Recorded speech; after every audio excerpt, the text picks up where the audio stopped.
मंगलाचरणाने S सुरासुर Manu Sind वंदिदम घोदघायिकं ममलं प्रणमामि वर्धमानं तीर्थं धम्मस्य कत्तारं से पुनतीर्थयरे ससौव सिद्धे विशुद्ध सद्भावे समनेय नानदंसन चरित तव विरियाया रे ते सव्वे समगं पत्तेगमेव पत्तेगं वन्दामि अवट्टन्ते अर्हन्ते मानुषे खेत्ते किच्चारहन्ताणं सिद्धाणं ताणं गणहराणं अज्जावयवगाणं साहूनं चेदि सव्वेसिं ते विशुद्धदंसन नाणपहाणा समं समासेज्य उवसंपयामि सम्मं जत्तो निर्वाण संपत्ती. स्वाध्याय कक्ष संपेपर्यंत आपणा सर्वांना चतुर्विध आहाराचा त्याग असणार आहे. अंतिम शासन नायक 1008 भगवान महावीर स्वामी की जय. द्वादशांग श्रुत देवी की जय. प्रवचन सार ग्रंथ आपण बघतो आहे आणि काल 61वी गाथा आपण बघितली की ज्या गाथेमध्ये केवल ज्ञानामध्ये एकांतिक सुख आहे, नियमानी सुख आहे, ही गोष्ट कुंद आचार्यांनी स्पष्ट केली. केवल ज्ञान पदार्थाच्या अंतापर्यंत ठाव घेतं, अर्थात केवल ज्ञान अनादि अनंत वस्तुतत्वाला समग्रतेने विस्तृत असं जाणतं आणि सुख आणि ज्ञान हे दोन गुण अभेद विवक्षेने आत्माच आहे आणि म्हणून अतींद्रिय ज्ञान झालं की अतींद्रिय सुखाची प्राप्ती निश्चित आहे. ही गोष्ट आपण कालपर्यंतच्या गाथेमध्ये बघितली. आता पुढे सांगतात की केवली भगवंतांना पारमार्थिक सुख असणार आहे. पारमार्थिक याचा अर्थ अतींद्रिय सुख, इंद्रियातीत सुख त्यांच्या जीवनात सद्भावानी असणार आहे. गाथा बघा 62 नंबरची. नो सद्दहन्ति सौखम सुहे सुपरमं तिविगदघादीनं सुविदून ते अभव्वा भव्वा वातं पडिच्छन्ति. नो सद्दहन्ति सौखम सुहे सुपरमं तिविगदघादीनं सुविदून ते अभव्वा भव्वा वाते पडिच्छन्ति. पारमार्थिक सुख, केवल ज्ञानाची प्राप्ती हेच खऱ्या अर्थाने सुख आहे. ही गोष्ट बघितल्यानंतर आचार्य असं म्हणतात आहे की जेव्हा घाती कर्मांचा क्षय होईल त्याच वेळेला खऱ्या सुखाची, उत्कृष्ट सुखाची प्राप्ती होते. ही गोष्ट तर निर्निवाद रीतीने सिद्ध आहे. याला कुठल्याही पुराव्याची गरज नाही. एवढं हे अशा प्रकारचं निर्भय सत्य आहे की कोणताही जीव याच्यावर विश्वास ठेवेल. परंतु तरी देखील आचार्य सांगतात आहे की असं हे सुख इंद्रियातीत असतं असं ऐकूनही विगदघादीनं सुहेसु परमं सौख्यम, जय घाती कर्मांचा नाश झाल्यानंतर परम सौख्य प्राप्त झालेला आहे. ती सुविदून याचा अर्थ श्रुत्वा म्हणजे ऐकून, असं ऐकून नो सद्दहरी जे यावर श्रद्धान करत नाही ते अभव्य जीव आहे. आणि वातम परिच्छन्ति, आणि जे त्याचा प्रतीतीने स्वीकार करतात, वातम परिच्छन्ति जे त्याचा अत्यंत प्रीतीपूर्वक स्वीकार करतात, श्रद्धान करतात, ते भव्य, ते जीव भव्य आहे. जसं आपण पंचविंशतिकामध्ये बघितलं की तत्प्रती प्रीती चित्तेन येन वार्तापि श्रुता, अत्यंत प्रीतीपूर्वक जिनेंद्र भगवंतांची वार्ता देखील आम्ही ऐकली. अत्यंत प्रीती आहे आणि त्यामुळे तो श्रवणाचा भाव आहे आणि अत्यंत आत्मविभोर होऊन ती कथा जरी आम्ही ऐकली तरी सस्यात भावी निर्वाण भाषणम, त्याच्या जीवनात भावी काळामध्ये मुक्तीची प्राप्ती निश्चितपणे होणार आहे. कारण त्याची श्रद्धा प्रगाढ आहे, श्रद्धेला कुठेही खोट नाही. आणि ज्याच्या श्रद्धेमध्ये अजूनपर्यंत असं पारमार्थिक सुख, असं सर्वज्ञपणा, अशी भगवंताप्रती असलेली अकाट्य श्रद्धा नाही, तो निश्चितपणे अभव्य आहे असं जाणा. या गाथेला आपल्याला बघताना स्वभावाचा प्रतिघात करणारं कोण? तर स्वभावाचा प्रतिघात करणारं कर्म आहे. आणि मोहनीय आदी कर्मांच्या उदयामध्ये जीवाला आकुलता उत्पन्न होते. जिथे मोहकर्माचा उदय आहे तिथे जीवाला आकुलता निश्चितपणे असणार आहे. इच्छा तिथे आकुलता, आणि इच्छा ही निरंतर मोहनीयाच्या सद्भावात आहे. या दृष्टीने जर आम्ही विचार केला तर इच्छा किंवा लोभ कोणत्या गुणस्थानापर्यंत आहे?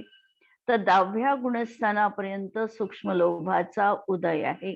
कारण तिथपर्यंत मोहनीय कर्माचा उदय संभवनीय आहे. पण 10व्या गुणस्थानामधला असलेला सूक्ष्म लोभ हा अति क्षीण झालेला आहे. त्याच्यामुळे तो लोभ असूनही नसल्यासारखा वाटतो. उलट मिथ्यात्व अवस्थेमध्ये अनंतानुबंधी जनित सगळं कषायांचं साम्राज्य विद्यमान आहे. आणि या कषायांमुळे अनंत वस्तूंना भोगण्याची अभिलाषा अशी जीवनामध्ये निरंतर होत असते. आणि भोगण्याची साधन सामग्री अल्प आहे, त्यामुळे आकुलता निरंतर आहे. जी वस्तू उपभोगात येते त्या वस्तूचा आनंद घेतो न घेतो तोच.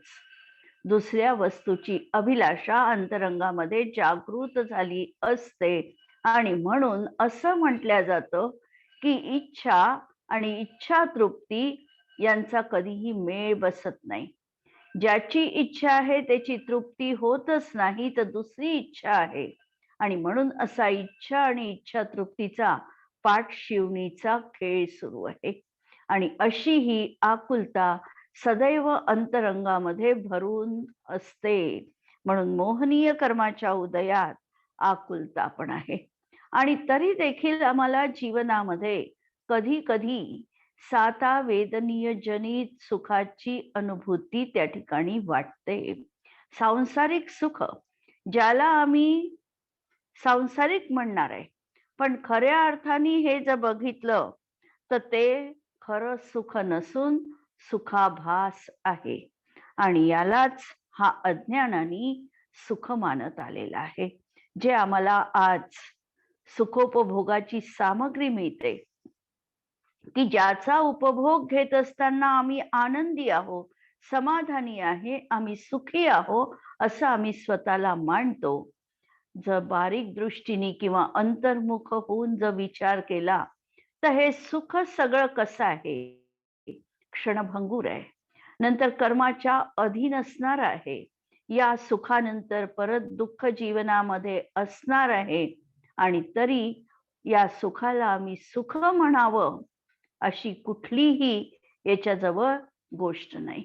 म्हणून खऱ्या अर्थाने हे सुख नसून सुखाभास आहे. म्हणून पहिलं वाक्य बघा, या लोकामध्ये स्वभावाच्या प्रतिघातामुळे.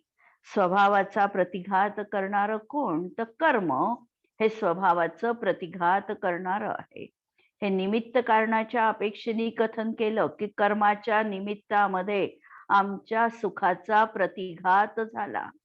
वास्तविकतः कर्म जड आहे, ते आमच्या सुखाला शह देऊ शकत नाही.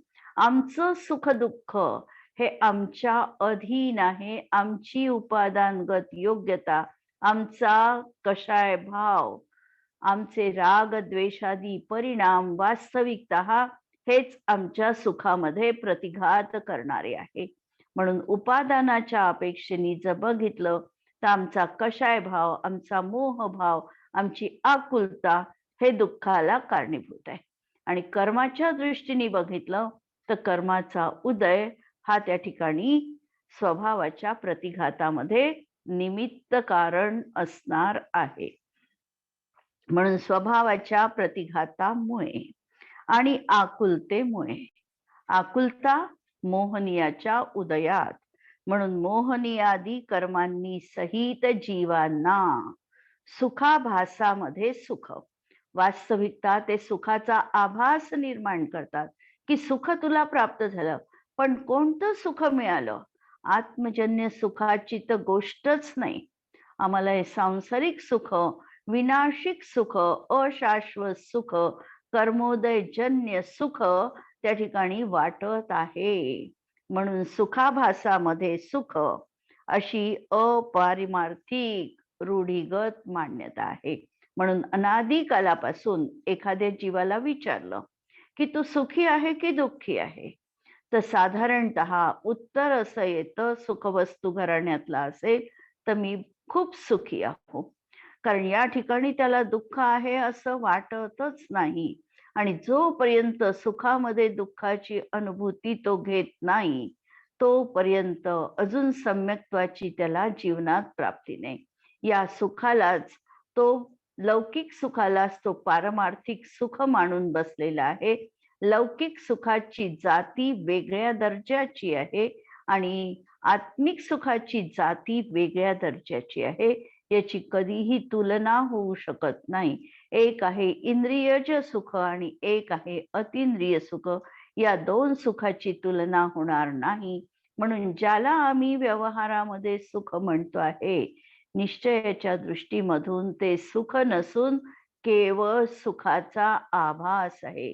मृग जळाप्रमाणे ते सुख त्या ठिकाणी आम्ही अनुभवतोय, मिथ्या कल्पना करतो आहे. वास्तविक ते खरं सुख नाही, परंतु आमची मात्र अशा प्रकारची मान्यता आहे. परंतु घाती कर्माचा क्षय असणाऱ्या केवली भगवंतांना पारमार्थिक सुख आहे असं समजावं. म्हणून पारमार्थिक सुख, अतिंद्रिय सुख, जिथे घाती कर्मांचा क्षय होईल म्हणजेच वितराग दशा जेव्हा प्राप्त होईल तेव्हा खऱ्या अर्थाने अनंत सुख जीवनामध्ये प्राप्त झालं. मोहनीय कर्माच्या अभावामध्ये अनंत सुखाची प्राप्ती ह्या जीवाला झालेली आहे.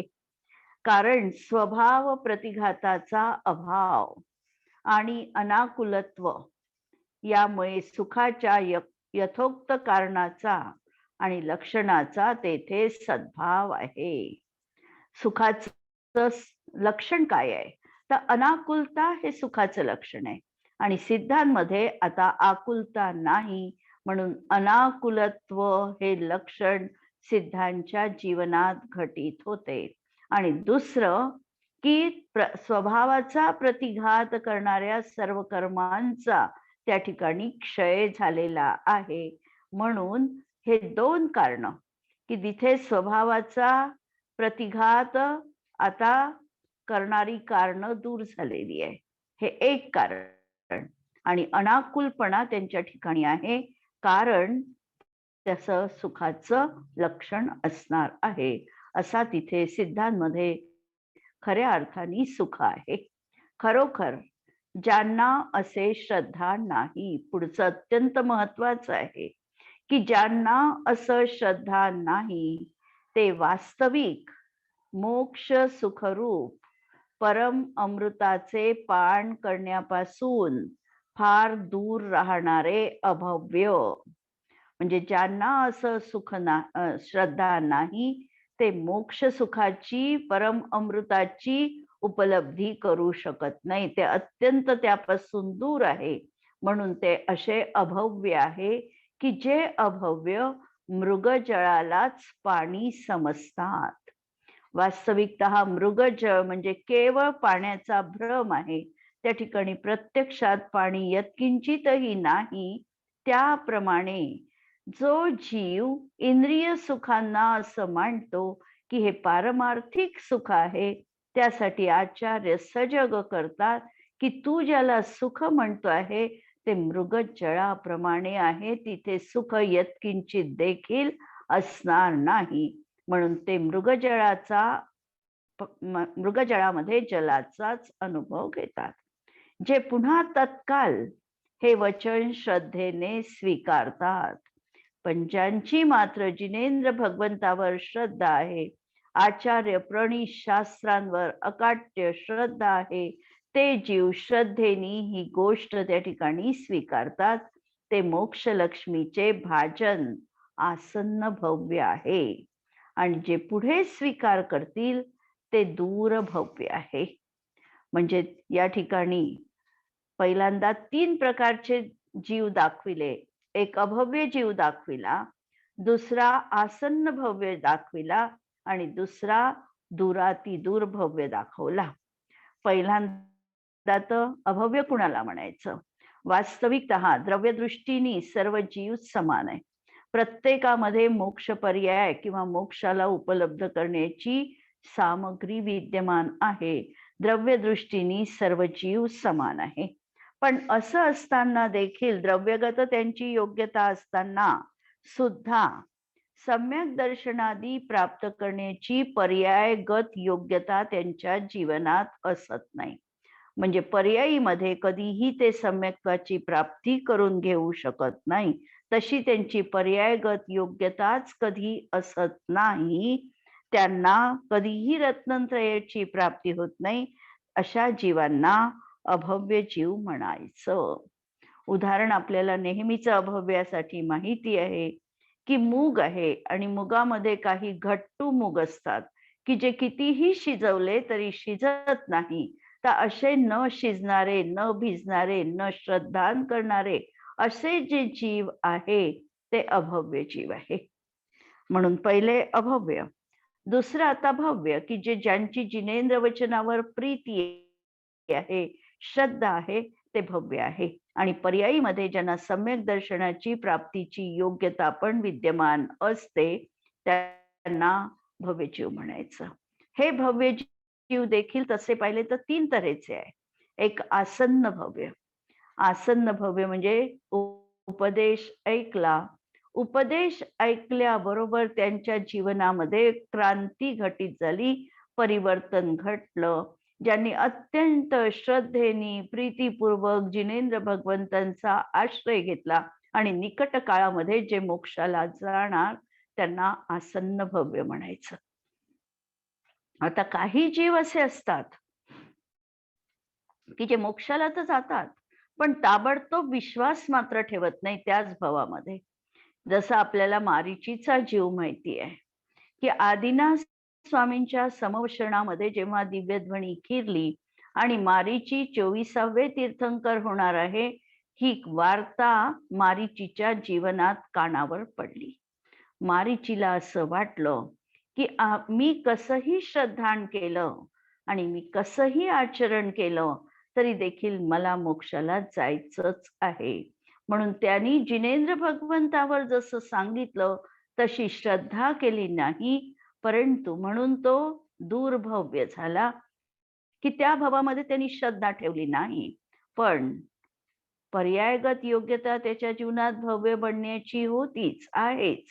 म्हणून तो रत्नत्रयाची योग्यता असल्यामुळे सिंह पर्यायीमध्ये जेव्हा उपदेश दिला गेला तेव्हा त्याच्या जीवनात क्रांती घटित झाली.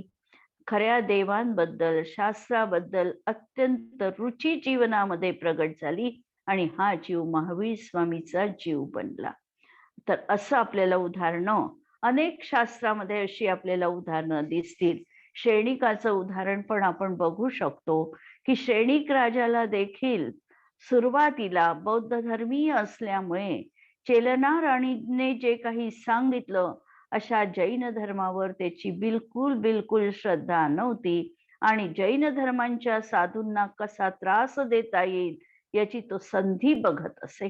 आणि अशीच यशोधर मुनींच्या गळ्यामध्ये मृत सर्प टाकून त्यांनी आपल्या या दूरभव्याचा परिचय दिला. परंतु त्याच भवात त्याच्या जीवनात क्रांती घटित झाली महावीर स्वामीच्या समवचरणात दिव्य देशना त्यांच्या कानावर पडली आणि क्षयिक सम्यक्त्वाची प्राप्ती जीवनामध्ये झाली. तर अशा तऱ्हेने श्रद्धा हा गुण सर्वप्रथम जीवनामध्ये अंगीकार करायचा असणार आहे. आणि अशी ज्याची श्रद्धा त्रिकाली कधी बसणार नाही ते अभव्य जीव म्हटल्या जाणार आहे. आणि ज्यांची ताबडतोब जिनवचनांवर श्रद्धा उपस्थित होते आणि श्रद्धेने ती गोष्ट ते स्वीकारतात त्यांना भव्य म्हटल्या जाणार आहे. या गाथेचा साधा मतितार्थ जर आम्हाला बघायचा असेल तर आम्ही पाहू शकतो की मोहग्रस्त लोकांची, मोहानी ग्रसित असलेल्या म्हणजे मोहनीय कर्माचा जोपर्यंत सद्भाव आहे तोपर्यंत जीवांना इंद्रिय सुखांना सुख मानण्याची कल्पना असते. जी वास्तविक नाही ते खरं सुखच नाही, सुखाभास आहे. कितीही रसना इंद्रियाची तृप्ती केली तरी रसना इंद्रिय कधीही तृप्त होणार नाही. 4 तास पर्यंत आमची भूक शमल्यासारखी वाटते, परत आम्हाला खाण्याची इच्छा होते. मन आमचं असं अतृप्त आहे की या मनाच्या पात्रामध्ये आम्ही कितीही टाकलं तरी मनाचं पात्र रिक्त ते रिक्तच राहणार आहे. म्हणून या सगळ्या इंद्रियांना सुखाचं साधन मानल्या गेलेलं नाही. इंद्रियजन्य जे सुख आहे हे कष्टप्रद आहे. इंद्रियजन्य सुख ज्या वेळेला आम्हाला हे सुख मिळवायचं असतं त्याही वेळेला आम्हाला पराधीनता स्वीकारून पुरुषार्थ करावा लागतो. हे सुख टिकलं पाहिजे, इंद्रियजन्य सुख टिकलं पाहिजे म्हणून आम्हाला परत पुरुषार्थ करावा लागतो. आणि हे जेव्हा नष्ट होतं तेव्हा देखील आकुलता उत्पन्न करतं. म्हणून हे असं इंद्रियजन्य सुख निरंतर कष्टप्रद आहे. हे सुख आकुलता सहित आहे आणि आत्मस्वभावाचा घात करणार आहे. आकुलता याच्या माध्यमातून सतत जसं बर्फाचा तुकडा जर तोंडात ठेवला तर तहान शमेल की नाही शमणार? तर तहान शमत नाही, उलट दुप्पट वेगाने तहान वाढते. त्याप्रमाणे इंद्रिय सुख तृप्त झालं असं वाटते न वाटते तोच परत दुप्पट वेगाने या इंद्रियांची मागणी वाढलेली असते. जितकी आम्ही तृप्ती करू त्याच्या दुप्पट वेगाने इंद्रियांची डिमांड वाढली असते. जैसे पावकमे घी डाला, ज्याप्रमाणे अग्नीमध्ये तूप टाकलं तर अग्नी प्रज्वलितच होणार, त्याप्रमाणे इंद्रियांची तृप्ती केली तर इंद्रियांची आकुलता आणि इच्छा वाढणारच असते. नंतर केवलींचा आनंद हाच वास्तविकतः पारमार्थिक आनंद आहे. अतींद्रिय आनंद ज्याला मी निर्विकल्प, असीम, असहज, परम आल्हाद रूप, निराकुल असा स्वभावाने उत्पन्न होणारा हा आनंद आहे. आणि ज्यांची याच्यावर श्रद्धा नाही ते तृष्णाग्रस्त आहे, मोक्षानंदामृत दूर आहे असे हे जीव मिथ्या दृष्टी असतात. आणि अंतराय आणि मोहनीय कर्म अनिष्टकारक आहे आणि अनंत वीर्य आणि अनंत सुख हेच आमच्यासाठी इष्ट असणार आहे. जयसेनाचार्यांनी या गाथेवर आणखी एक अत्यंत सुंदर असा दृष्टांत दिलेला आहे की ज्याप्रमाणे कोतवालाने मारण्यासाठी पकडलेल्या चोराला मरण चांगले वाटत नाही, त्याप्रमाणे सराग सम्यक दृष्टी की ज्याला अजून इंद्रिय सुखाची पूर्णता ज्याच्या जीवनात संपूर्णतः त्यांनी तो विमुख झालेला नाही, इंद्रिय सुखाला तो अनुभवतो आहे पण अंतरंगामध्ये इंद्रिय सुख चांगलं नाही अशी ज्याची श्रद्धा झालेली आहे. सराग सम्यक दृष्टी कुणाला म्हणायचं की आहे तर तो सराग सम्यक दृष्टी म्हणजे सम्यक दृष्टी जीवच आहे, ज्याची श्रद्धा तर समीचीन झालेलीच आहे. पण अशी असताना चारित्र्य मोहाचा असा जबरदस्त पगडा त्या जीवावर आहे की त्याला इंद्रिय सुख देखील सोडवत नाही. तो सोडू शकत नाही. अंतरंगामध्ये त्या सुखाविषयी अप्रीतीची भावना आहे, की हे सुख मला नको आहे, असंही त्याची अंतरंग श्रद्धा सांगते, पण तरी देखील ते सोडू शकत नाही. म्हणून असा हा कोतवालांनी पकडलेल्या चोराप्रमाणे चारित्र मोहनीय कर्माच्या उदयामुळे मोहित होऊन आत्मनिंदा करून त्यांचा हे रूपाने अनुभव घेतोय. इंद्रिय सुख भोगतोय, पण आत्मनिंदा करतोय, की अरे मला या इंद्रिय सुखामध्ये तल्लीन व्हावं लागत आहे, की मला सोडवत नाही, मी याच्यापासून दूर जाऊ शकत नाही, अशी भावना ठेवून तो इंद्रिय सुख त्या ठिकाणी भोगतो. आणि जे वितराग सम्यक दृष्टी शुद्धोपयोगी आहेत, त्यांना तर निर्विकल्प शुद्धात्म्यापासून च्युत होणे देखील कष्टदायक वाटते. एखादी व्यक्ती म्हणण्यापेक्षा मुनी, एखादे मुनी 7व्या गुणस्थानात आत्मस्वरूपामध्ये तल्लीन झालेले आहे, लवलीन झालेले आहे.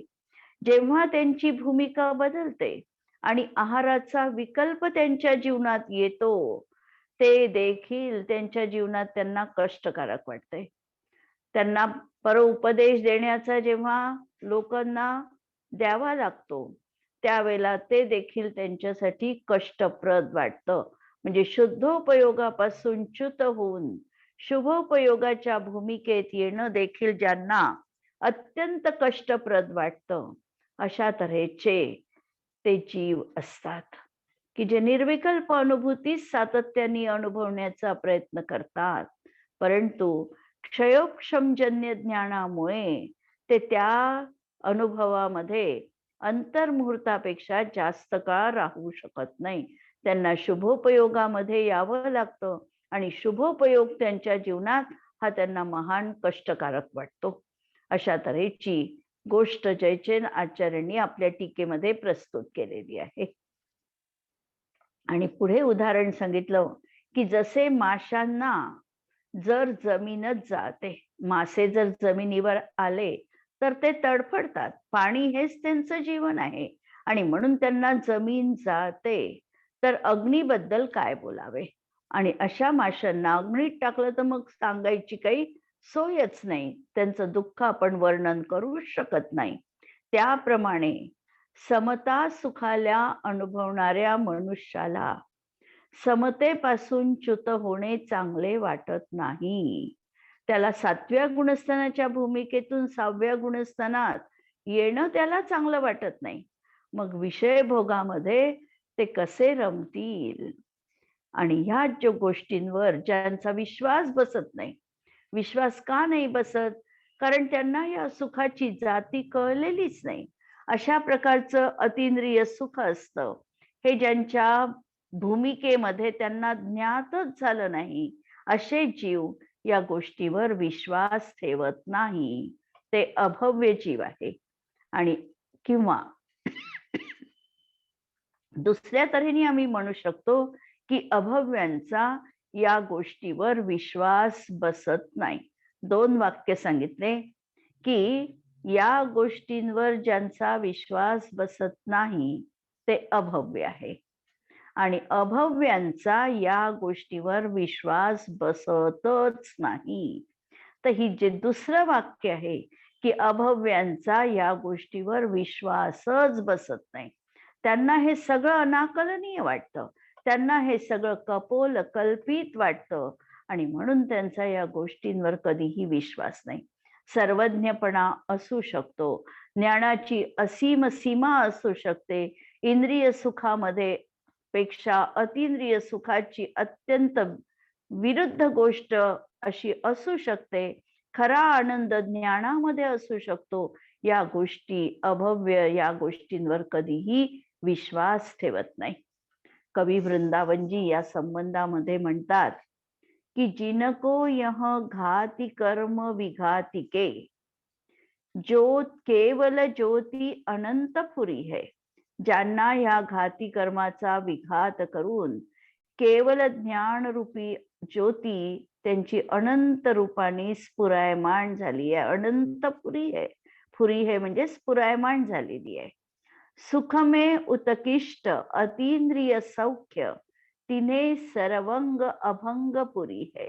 सुखामध्ये जे उत्कृष्ट असणारं अतींद्रिय सौख्य त्यांना हा सर्वार्थानी आणि सर्वांगानी अभंग रीतीने अनुभवतोय. तिसकोन अभव्य प्रतीती करे, याच्यावर अभव्य प्रतीती करत नाही. पुनी दूर हु भव्य की बुद्धी दुरी है. जे दुर्भव्य आहे तो नंतर याच्यावर विश्वास करतो, ताबडतोब करत नाही. आणि यह बात वही सरधा धरी है जिनके भव की स्थिती आणि जुरी है. ज्याच्या भवाची स्थिती अत्यंत निकट आलेली आहे. चुलुक प्रमाण हा की अद्यमे क्षालितम गात्रम, जो भगवंतांचं दर्शन केल्यानंतर इतका गदगद होतो की तो मानतो अद्यमे क्षालितम गात्रम नेत्रेच सफली ममे, आज माझे नेत्र सफल झाले की हे भगवन तुझं मला दर्शन झालं. आणि त्या दर्शनामध्ये तो इतका आनंद विभोर होतो की अशा जीवनासाठी अशी ही श्रद्धा ताबडतोब त्याची तिथे असते. आणि अशा जीवांची चुलुक प्रमाण हा आयुस्थिती, म्हणजे थोड्याच काळामध्ये चुल्लूभर पाणी जसं ओलांडण्याला वेळ लागेल तेवढ्या वेळात हा त्या ठिकाणी जिनेंद्र भगवंतावर श्रद्धा ठेवून मुक्तीचं भाजन त्याच्या जीवनात त्याला प्राप्त होऊ शकतं. तर अशा प्रकारे ही गाथा आपण जयसेनाचार्यांच्या टीकेसहित बघितलेली आहे. या गाथेचा प्रयोग ज्या वेळेला आमच्या जीवनात आम्हाला करायचा आहे तेव्हा पहिल्यांदा तर अतींद्रिय सुखाला आम्हाला अनुभवता आलं पाहिजे. इंद्रियजन्य सुख भोगत असताना जसं जयसेनाचार्यांनी उदाहरण दिलं की आत्मनिंदापूर्वक सराग सम्यक दृष्टी हे सुख हेय रूपाने उपभोगतो. हे वाक्य लक्षात ठेवण्यासारखं आहे की इंद्रिय सुख तर तो अनुभवतोय, अजून त्याच्यापासून तो पूर्णतः निवृत्त झाला नाही. मुनिदशा किंवा श्रावक दशा देखील त्यांनी जीवनात अंगीकार केली नाही, पण श्रद्धेची पायरी मात्र त्याच्या जीवनात आहे. आणि असा जीव इंद्रिय सुखाला जेव्हा भोगतो त्यावेळेला एखादं कष्ट आम्ही जीवनात भोगतो आहे अशा प्रकारे आत्मनिंदापूर्वक त्या सुखाला तो अनुभवतो आहे. आणि हे समजून की हे सगळं सुख माझ्यासाठी हे आहे. समोर एखादं पंचपक्वान्नाचं ताट उपस्थित आहे. हे पंचपक्वान्न त्याला पुण्योदयानी प्राप्त झालेले आहे. आणि हे खात असताना सम्यक्त्व जीवनात असेल तर तो विचार करतो की हे जे काही मी ताटामधल्या वस्तू खातो आहे हे वास्तविकतः मला याचं भोजन करायचं नाही. वास्तविकतः ज्ञानाचं भोजन मला जीवनात श्रेयस्कर आहे. पण तरी देखील अशी ही क्षुधा वेदनीय कर्म आहे की त्या उदयामध्ये मला भूक धरवत नाही आणि मला हे खावं लागतं आहे. अशी आत्मनिंदापूर्वक हे बुद्धीने हे मला खायचं नाहीये पण खावं लागतं आहे असा भाव ठेवून तो भोग त्या ठिकाणी उदासीन रूपाने भोगतो. सगळ्यात महत्वाचं आमच्या श्रावकांच्या जीवनात ही पर्याय अशी येऊ शकते का याचा जर आम्ही विचार केला तर श्रावकांच्या जीवनात आमच्याही जीवनात अशा प्रकारचे भाव आम्हाला निरंतर आमच्या परिणतीमध्ये ठेवायचे की सगळं काही हात जोडून सुख आमच्या समोर उपस्थित आहे. आणि कोणतं सुख? लौकिक सुख. जे लौकिक सुख अलौकिक सुखापुढे यत्किंचित आहे, तृणवत आहे. ते सुख आमच्या जीवनात कितीही असलं तरी ते भोगत असताना हे सुख मला भोगावं लागतं ही गोष्ट अत्यंत अयोग्य आहे. मी ते भोगू नये अशा आत्मनिंदेपूर्वक आणि उदासीन भावाने की उदासीन भाव त्याविषयी आसक्ती नाही, अत्यंत उदासीन वृत्तीने त्या सुखाला जेव्हा आम्ही अनुभवू तेव्हाच कुठे आमच्या स्वरूपाची श्रद्धा आणि विकास हा आमच्या जीवनात होऊ शकणार आहे आणि सहज चैतन्याची दृष्टी आम्ही करून स्वपरविभाग रहित असा शाश्वत चैतन्य स्वभावात मला रममाण व्हायचं आहे. ही भूमिका या गाथेच्या अनुषंगाने आम्हाला लक्षात ठेवायची आहे. पुढच्या गाथेमध्ये आचार्य आणखी 2 गाथांमध्ये आचार्य खूप सुंदर तऱ्हेने आम्हाला सांगणार आहेत. पहिल्या गाथेत तर आम्हाला सांगणार आहे की जेव्हा परोक्ष ज्ञान आहे, परोक्ष ज्ञान असताना आम्हाला त्या परोक्ष ज्ञानासाठी इंद्रिय सहाय्यभूत आहे आणि इंद्रिय सहाय्यभूत आहे म्हणून इंद्रियांची मैत्री आम्ही जीवनात सातत्याने करतो आहे. परंतु ह्या इंद्रियांची प्रवृत्ती आणि त्याच्यामध्ये जो रममाण होतो तेच वास्तविकतः रोग जीवनात आम्हाला आहे. की आमच्या इंद्रिया त्याच्यामध्ये आमची रती होते आहे, त्याच्यामध्ये प्रवृत्ती होते आहे. वास्तविकता स्वाभाविक दुःख आमच्या जीवनात हेच आहे. आणि 2 गाथांमध्ये पुढे येणाऱ्या आचार्यांनी आमची कठोर शब्दामध्ये निर्भत्सना करून कान उघडणी देखील केलेली आहे. उद्याच्या याच्यात आपण ह्या गाथा बघू. जिनवाणी के ज्ञान से सूझे लोकालोक, सो जिनवाणी मस्तक नमो सदा देत हूँ गो. नमो अरिहंताणम नमो सिद्धाणम नमो आयर्याणम नमो उवच्छायाणम नमो लोये संवसाहुनम